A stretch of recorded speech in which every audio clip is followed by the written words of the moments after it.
Thank you so much. Well, good afternoon, everybody. And today I'm proud to put forward two outstanding individuals who are going to help us grow our economy, but are also going to be looking out for the middle class. 7 years after the housing bubble burst, triggering the worst financial crisis of our lifetimes and costing Americans millions of jobs and, in some cases, their homes, our housing market is finally beginning to heal. Construction's expanding. Housing starts are up nearly 50%. Just yesterday, we learned that home prices in many cities are rising at the fastest rate since 2006. So we're starting to see some bright spots in one of the most important parts of our economy. But I think everybody understands we've still got more work to do. We've got more folks to help. We've got responsible homeowners who've never missed a payment but aren't allowed to refinance. We've got working families who are doing everything right but still owe more on their homes than they're worth. We've got young people who are trying to start a family and get into the housing market and have seen difficulties in terms of financing. So there are a lot of areas where we can make significant improvement. That's why I've called on Congress to give every responsible homeowner in America the chance to save $3,000 a year by refinancing at today's historically low rates. That's $3,000. It's like a tax cut for every family who refinances. And families who'd be interested in refinancing should ask their representatives, why wouldn't we act on that? Why don't we get moving on that? I'm ready to sign that bill. And I know that we're talking to members of Congress on both sides of the aisle who recognize this is something that needs to get done. In the meantime, I'll keep taking whatever steps I can administratively on my own. And one of the best things I can do is to nominate Mel Watt to lead the Federal Housing Finance Agency. Mel was raised by a single mom who is here today. It's wonderful to see you. You look just great, and Michelle does say hi.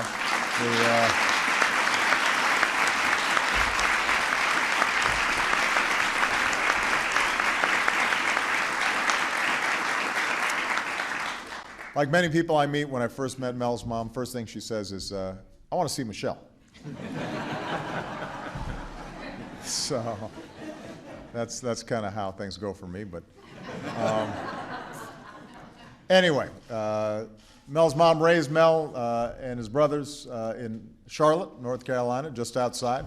Grew up in a house where you could see the stars through the roof and the ground through the floor.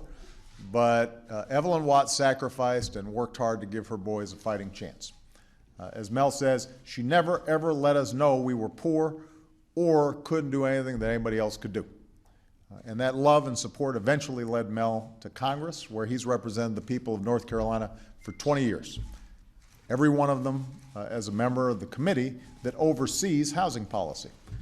And in that capacity, Mel has led efforts to rein in unscrupulous mortgage lenders. He's helped protect consumers from the kind of reckless risk-taking that led to the financial crisis in the first place. And he's fought to give more Americans in low-income neighborhoods access to affordable housing. So Mel understands as well as anybody what caused the housing crisis. He knows what it's going to take to help responsible homeowners fully recover, and he's committed to helping folks just like his mom, Americans who work really hard, play by the rules day in, day out to provide for their families. So, Mel, thank you so much for agreeing to accept this nomination. Thank you.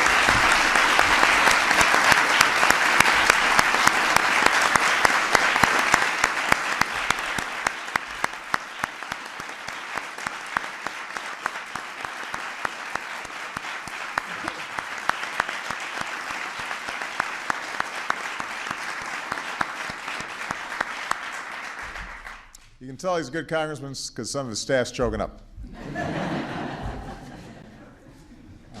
My second nominee will have a very different job, but one that's equally important to the future of America's economy.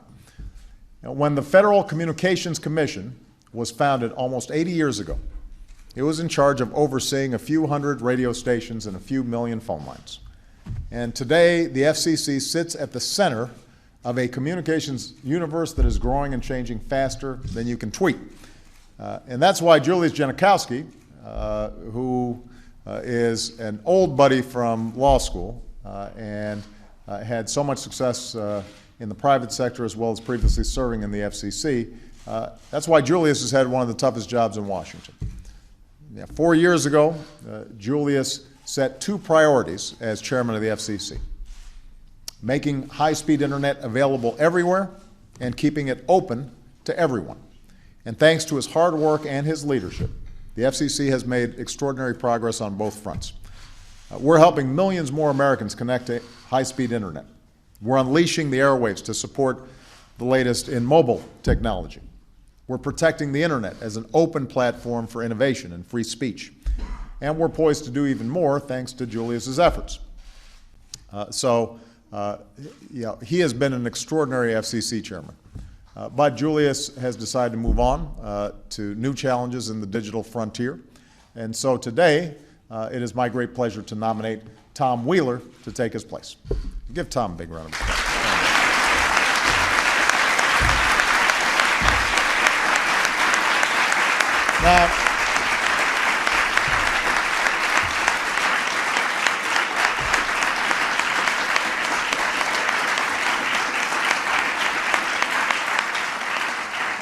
Now, if anybody's wondering about Tom's qualifications, Tom is the only member of both the cable television and the wireless industry Hall of Fame. So he's like the Jim Brown of telecom, or the Bo Jackson of telecom. And that's because for more than 30 years, Tom's been at the forefront of some of the very dramatic changes that we've seen in the way we communicate and how we live our lives. He was one of the leaders of a company that helped create thousands of good high-tech jobs. He's in charge of the group that advises the FCC on the latest technology issues. He's helped give American consumers more choices and better products. Tom knows this stuff inside and out.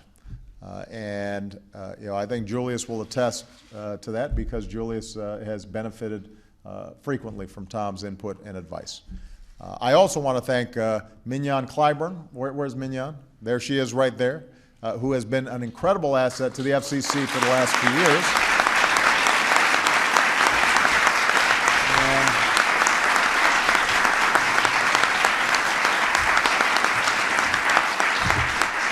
And so Mignon's going to be acting chair until Tom is confirmed.